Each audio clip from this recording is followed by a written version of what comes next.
located near Renburn, or 13 miles east of Heflin, moving southeast at 5 miles per hour. Hazard, 60 miles per hour wind gusts.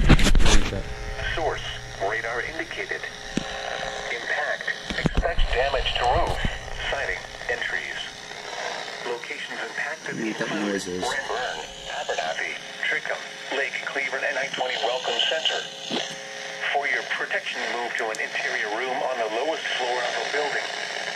Large hail and damaging winds and continuous cloud-to-ground lightning is occurring with this storm. Move indoors immediately. Lightning is one of nature's leading killers. Remember, if you can hear thunder, you are close enough to be struck by lightning.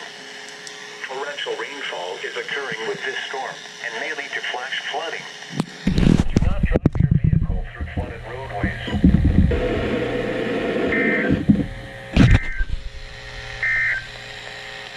Due to the threat of severe weather, NOAA weather radio stations WWH23 and KXI-76 have interrupted their normal weather programming. We will resume normal broadcasting once the threat has passed. Yes. Visit our website at weather.gov/Atlanta for the latest weather information, including watches and warnings. At noon in Atlanta, it was cloudy.